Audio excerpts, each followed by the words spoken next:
ফেলেছি। আমার পাপের খবর মা জানলে সন্তান বলে পরিচয় দিত না। আমার পাপের খবর বউ জানলে স্বামী বলে পরিচয় দিত না। ও আমার আল্লাহ, তুমি জেনেও আমার রিজিক বন্ধ করো নাই, খানা বন্ধ করো নাই, বাতাস বন্ধ করো নাই, নিঃশ্বাস বন্ধ করো নাই। ও আল্লাহ, তোমার দরবারে খাঁটি দিল থেকে তওবা করলাম, আমাকে মাফ করে দাও। আল্লাহ বলছেন, ইন্নাল্লাহা ইয়াগফিরুয যুনুবা জামিআ। তওবাকারী বান্দা চোখের পানি নাকের ডগায় আসার আগে আমি আল্লাহ আমার বান্দার জীবনে সব গুনাহ মাফ করে দিই। সুবহানাল্লাহ বলেন। একটা মুহূর্তের পার্থক্য। নিঃশ্বাস ছেড়েন, ছাড়তে যে পারবেন এর কোনো গ্যারান্টি কারোর কাছে নাই। এর চাইতে বড় বাস্তব আর কি হতে পারে আপনি বলেন? আর একটা কথা শোনেন, এই মুরব্বী আব্বাজান, ও আমার কলিজার টুকরা যুবক, আর একটা কথা বোঝো। একটা নিঃশ্বাস নিলা, কবরের দিকে তুমি আর একটা ধাপ এগিয়ে গেলে, আর এক ধাপ এগিয়ে গেলে। প্রত্যেকটা মুহূর্তে, প্রত্যেকটা সেকেন্ডে সেকেন্ডে মানুষ মৃত্যুর দিকে এগিয়ে যায়। আর আমরা যখন ওয়াজ করতে আসি, আজকেই হবে, যাওয়ার সময় যুবকরা বলবে, আরে বাদ দে, বয়স তো মাত্র 20 রে বেটা, এখন তো বুড়াই হইতে পারলাম না, কত এনজয় করতে হবে। বুড়া বয়সে যখন যাব, একটু হজ করে আসবো, দাড়ি রেখে দিব, আরে আল্লাহ দয়াবান, হুজুরের ওয়াজ বাদ দে, নামাজ পড়ে দেখা যাবে। এই যুবক ভাইরা, তোমার মতো হাজার হাজার যুবক বলতো, কাল থেকে নামাজ পড়বো, কাল থেকে দাড়ি রাখবো, কাল থেকে রোজা রাখবো। হাজার হাজার যুবকের কালটা আসে নাই, তারা সব আজই কবরের বাসিন্দা হয়ে গিয়েছে, ঠিক কিনা বলো? হুয়ে নাম ওয়ার বেনিশা कैसे कैसे, जमी खा गई नौजवा कैसे कैसे, ये दुनिया जगह जी लगाने की दुनिया नहीं है, ये इबरत की जा है तमाशा नहीं है।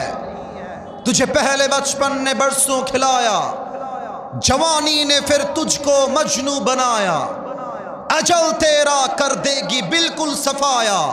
मेरे दोस्त, ये जगह जी लगाने की दुनिया नहीं है, ये इबरत की जा है तमाशा नहीं है। वमल हयातुद दुनिया इल्ला मताउल गुरूर।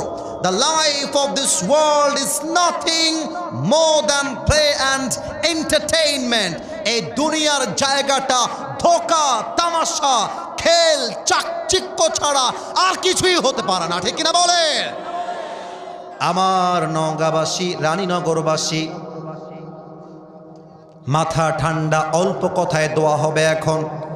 মৃত্যুর জন্য আমি আজকে বলবো মাত্র 2টা প্রস্তুতি, এবং এই মাহফিল থেকে এই প্রস্তুতি নিয়ে বাসায় যাওয়া লাগবে। রাজি আছি না নাই? 1 নাম্বার প্রস্তুতির নাম হলো আল্লাহর কাছে খাঁটি দিলে তওবা করা। তওবা মানে হলো, আমি যেই গুনাহগুলো করেছি, আমি যেই পাপগুলো করেছি, এটা দুনিয়ার কেউ না জানলেও জানে এক সত্তা। বলেন সবাই আওয়াজ দিয়ে, তিনি কে? পৃথিবী না জানুক, আমি তো জানি আমি কি পাপ করেছি। হায় আমার পাপের করলে বিচার, বাঁচার আমার নাই উপায়। দয়াময় প্রভু মাফ করো আমায়, মাফ করো আমায়। পড়েন সবাই আমিন। তওবা মানে হলো, কুল ইয়া ইবাদিয়াল্লাযীনা আসরাফু আলা আনফুসিহিম লা তাকনাতু মির রাহমাতিল্লাহ। আল্লাহ বলছে, আমার বান্দা, যদি তুমি অনেক অন্যায় করে ফেলো, অত্যাচার করে ফেলো, never lose hope from the mercy of your lord. রবের রহমত থেকে নিরাশ হয়ে যেও না। 2 হাত তোলো আল্লাহর কাছে, আল্লাহকে বলো, আল্লাহ আমি অনেক অনেক জুলুম করেছি, অনেক অন্যায় করেছি, অনেক পাপ করে ফেলেছি। আমার পাপের খবর মা জানলে সন্তান বলে পরিচয় দিত না। আমার পাপের খবর বউ জানলে স্বামী বলে পরিচয় দিত না। ও আমার আল্লাহ, তুমি জেনেও আমার রিজিক বন্ধ করো নাই, খানা বন্ধ করো নাই, বাতাস বন্ধ করো নাই, নিঃশ্বাস বন্ধ করো নাই। ও আল্লাহ, তোমার দরবারে খাঁটি দিল থেকে তওবা করলাম, আমাকে মাফ করে দাও। আল্লাহ বলছেন, ইন্নাল্লাহা ইয়াগফিরুদ দুনুবা জামিআ, indeed at the same time I will forgive all the sins of your life, whatever you have committed in your past life. তওবাকারী বান্দা চোখের পানি নাকের ডগায় আসার আগে আমি আল্লাহ আমার বান্দার জীবনের সব গুনাহ মাফ করে দেই। সুবহানাল্লাহ বলেন। বনি ইসরাইলের একজন যুবক, তার নাম হচ্ছে কিফিল। এই যুবক ভাইরা, একদম মনোযোগ বাড়াও, মুরব্বী আব্বাজান মনোযোগ বাড়ান। কিফিল এমন একজন যুবক, যে যুবকটা প্রত্যেক দিন পতিতা ভাড়া করে নিয়ে আসে। আমার ভাষায় রাগ করবেন না, একদম বাস্তব ঘটনা বলছি। প্রতিদিন পতিতা ভাড়া করে আনে জেনা করবার জন্য, ব্যভিচার করবার জন্য। প্রতিদিন নতুন নতুন মেয়ে আসে, তার সাথে বেডে জেনা করার জন্য সে ভাড়া করে নিয়ে আসে। বর্ণনায় এসেছে একদিন কিফিল একজন যুবতী সুন্দরী মেয়েকে ভাড়া করে নিয়ে এসেছে জেনা করবার জন্য। উফ, যখন ঘরে এসেছে জেনা করতে যাবে, তাকায় দেখছে মেয়েটার দুই চোখ দিয়ে টলটল টলটল করে পানি প্রবাহিত হচ্ছে, পানি আর পানি চোখে। কিফিলের কলিজায় একটা ধাক্কা লাগছে, ব্যাপার কি? ওয়াই শি ইজ ক্রাইং, কাঁদছে কেন? কিফিল সুন্দর করে তার সামনে বসে গেছে, ডাক দিয়ে বলছে, ইয়া উখতি, হে আমার বোন, তুমি কাঁদছো কেন? তোমাকে তো আমি টাকা দিয়ে এখানে নিয়ে এসেছি, তোমার চোখের পানির কারণটা কি আমাকে বলো। মেয়েটা বলছে, কিফিল, আমার কান্নার কারণটা হচ্ছে আমি কোনো প্রস্টিটিউট নই, আমি কোনো পতিতা নই, আমি একজন ভদ্র ঘরের মেয়ে, আমি একজন ভালো মেয়ে, চরিত্রবান মেয়ে। এই সব কাজ আমার পেশা নয়, আমার পেটের ক্ষুধা, আমার অভাব আমাকে আজকে এই কাজটা করতে বাধ্য করেছে। কিফিল, আমি আসলে এমন কোনো মেয়ে নই। কিফিল বলছে, আচ্ছা তুমি কি অভাবে এসেছো? তুমি এমন মেয়ে আসলে নও? বলছে, না, আমি এমন মেয়ে নই কিফিল, আমি এই কাজ জীবনেও করি না, আমি একজন কুমারী মেয়ে, আমি একজন চরিত্রবান সতীত্ববান ভালো ঘরের মেয়ে। তুমি আমার ইজ্জতটা নষ্ট করে দিও না, তুমি আমার সতীত্ব নষ্ট করে দিও না। কিফিল যদিও বা টাকা আগেই দিয়ে দিয়েছে, বাট কিফিলের মনটা গলে গেছে। কিফিল বলছে, বোন যাও, আল্লাহ আমাকে দেখছেন, আমি তোমাকে আজকে মুক্ত করে দিলাম। জোরে বলবেন না সুবহানাল্লাহ? মেয়েটা বের হয়ে গেছে, একদম সঠিকভাবে বলছি, যা আছে তাই বলছি, শোনেন। এবার রেওয়ায়াতে এসেছে, মেয়েটা বের হওয়ার পরে কিফিল আল্লাহর কাছে দুই হাত তুলেছে তওবার জন্য। আল্লাহ, আমি যে কত জেনা করেছি আমি নিজেও বলতে পারবো না, আমি যে কত মেয়ের ইজ্জত নষ্ট করেছি আমি কিফিল গুনে গুনে বলতে পারবো না। আল্লাহ, ও আল্লাহ, আমি তোমার কাছে তওবা করছি।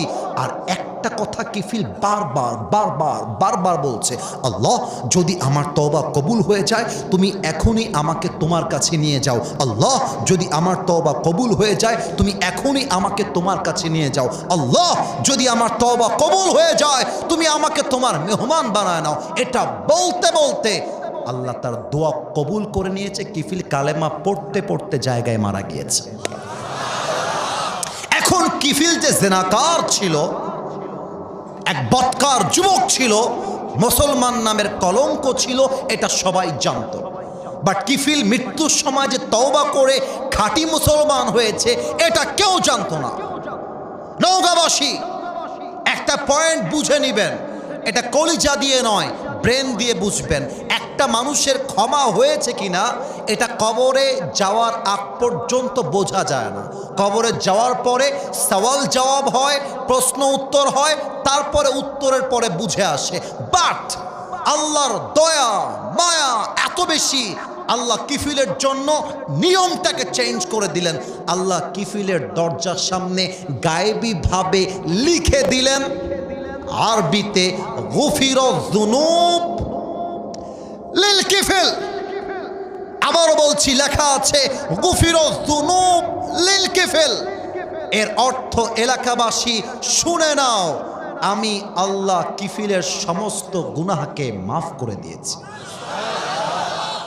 এই নওগাঁবাসী, একটা ছেলে যে প্রত্যেক দিন নতুন নতুন মেয়ের সাথে মাইন্ড করবেন না বুঝবার স্বার্থে, নতুন নতুন মেয়ের সাথে জেনা করে, ব্যভিচার করে, এমন একটা যুবকের তওবা যদি আমার আল্লাহ কবুল করতে পারে, ওই আল্লাহ কি আজকে নাই?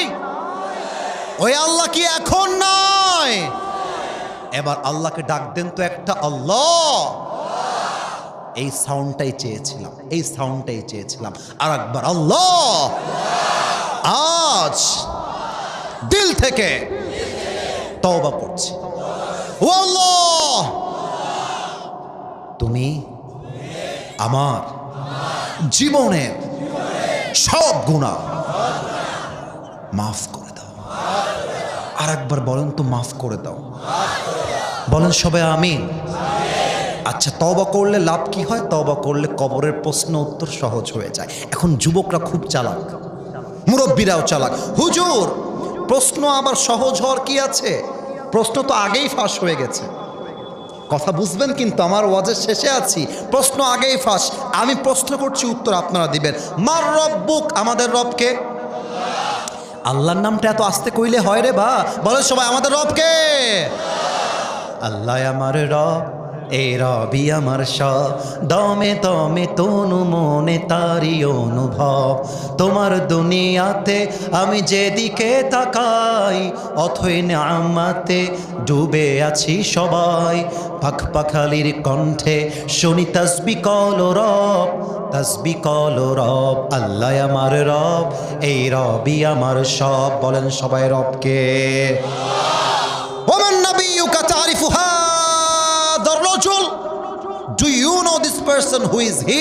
আচ্ছা, একবার আমার দিকে তাকান। এটা আমার মুখে কি ভাই? এই যে এরা ধরে ফেলেছে। আপনারা সবাই মিলে বলেন তো, এই যে আমাকে তো আপনারা আগেও ফেসবুকে দেখেছেন, এই যে আমি দাড়িটা রেখেছি ভাই আমার, এই কেউ পাম দিবেন না, যা বলবেন মন থেকে। আচ্ছা, আমাকে দাড়িতে কি অসুন্দর লাগতেছে? আনস্মার্ট লাগতেছে?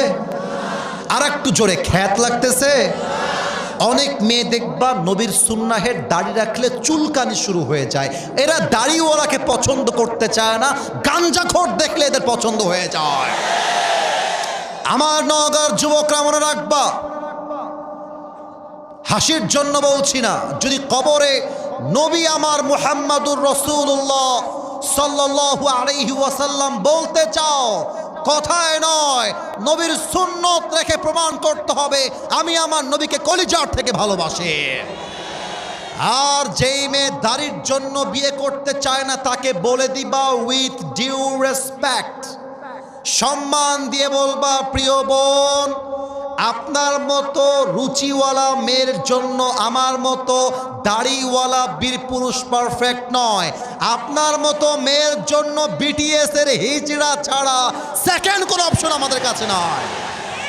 আরে যেই মেয়ে আমাকে দাড়ির জন্য বিয়ে করতে চায় না, সে তো আমার বাড়ির বউ হওয়ার যোগ্যতাই রাখে না। আমাকে দাড়ির জন্য যেই মেয়ে বিয়ে করতে চায়, সেই তো আমার নওগাঁর রানীনগরের বউ হওয়ার যোগ্যতা রাখে। কবরের প্রশ্ন ব্রেন দিয়ে মুখস্থ করলে হয় না, এটা ঈমান দিয়ে উত্তর করতে হয়, এটা কিনা বলো? 3 নাম্বার প্রশ্ন, আমার দিন, আমাদের ধর্মের নাম। আরে মিয়া, বুকের কলিজা দিয়ে গৌরব করে বলবেন, আমাদের ধর্মের নাম ইসলামকে পেয়ে আমরা সবাই খুশি না বেজা? অনেকেই বলে হুজুর মাহফিলে এসে কোরআনে রাজনীতি আছে এটা জানা সত্ত্বেও বলে রাজনীতির কথা বলবেন না। আমি শুরুতে বলেছি ভোট চাওয়া যাবে না, এটা কোনো রাজনৈতিক সভা নয়। আমার কথার উদ্দেশ্য বুঝবেন। এখানে যদি কোনো নেতা এসে ভোট চায়, তার সঙ্গে আমার মারামারি নেই, তবে আমার প্রশ্ন, নেতা যদি তার নির্বাচনের জন্য ভোট চাইতে পারে, আমি একজন কোরআনের ধারক বাহক, আমি একজন নগণ্য খাদেম হয়ে যদি বলি আল্লাহর জমিনে আল্লাহর কোরআন দিয়ে সংবিধান চলবে, আল্লাহর জমিনে আল্লাহর রাজ কায়েম হবে, আমি যদি বলি আগামীর পার্লামেন্ট হবে কোরআনের পার্লামেন্ট, তোমার গায়ে চুলকানি শুরু হয়ে যায় কেন?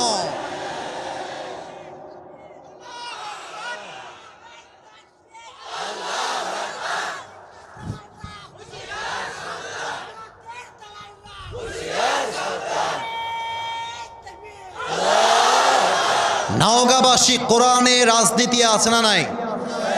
লজ্জা পাবেন না, আর বাঘের বাচ্চার মতো কর্মী আছে না নাই? ইসলামের রাজনীতি আছে না নাই?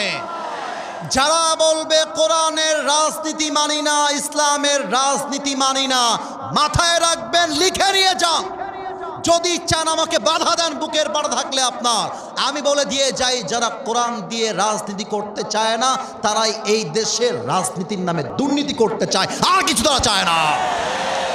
অতএব তুমি মিয়া বলবা আমি ভাই মুসলমান, ওরে ভাই কোরআনটা রাখবা মসজিদে, কোরআন রাখবা মাদ্রাসায়, কোরআন রাখবা মাহফিলে, কোরআনটা আবার সংসদে কেন, কোরআনটা পার্লামেন্টে কেন?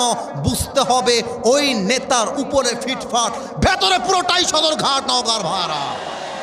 তুমি বলবা কোরআনের রাজনীতি মানি না, আর কবরে বলা হবে ওয়ামা দীনুক, তোমার ধর্মের নাম কি? আর তুমি বলবা ইসলাম।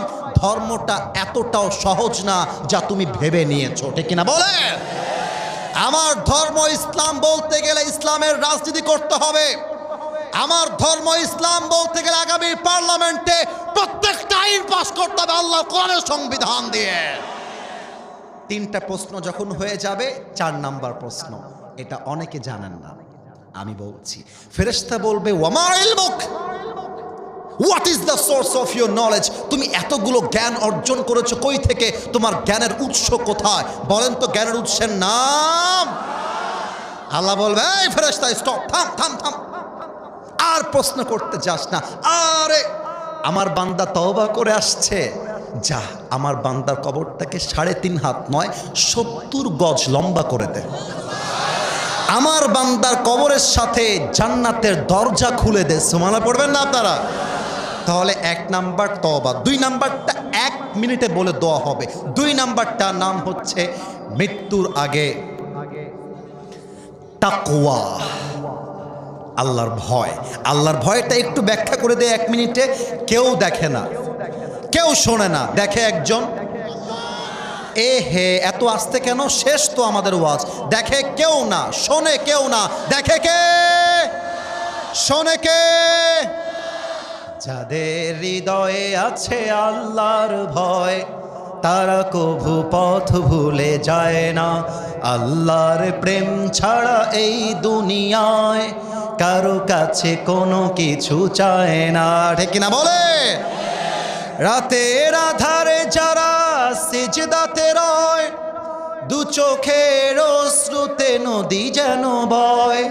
ছলনার হাত ছানি যতই আসুক, ছলনার হাত ছানি যতই আসুক, পেছনে ফিরেও সে তাকায় না। আমার সাথে গাইতে হবে, যাদের হৃদয়ে আছে আল্লাহর ভয়, তারা কভু পথ ভুলে যায় না। আল্লাহর প্রেম ছাড়া এই দুনিয়ায় কারো কাছে কোনো কিছু চায় না, ঠিক কিনা বলেন? ইয়া আইয়ুহাল্লাযীনা আমানু তাকুল্লাহা হাক্কা তুকাতিহি ওয়া you who believed, fear your Lord as he should be feared and do not die expect as a Muslim. হে ঈমানদারেরা, আল্লাহকে ভয় করো ভয় করার মতো, আর ঈমানদার না হয়ে মৃত্যুবরণ করতে যেও না। আল্লাহ, আমি দোয়া করছি আমাদের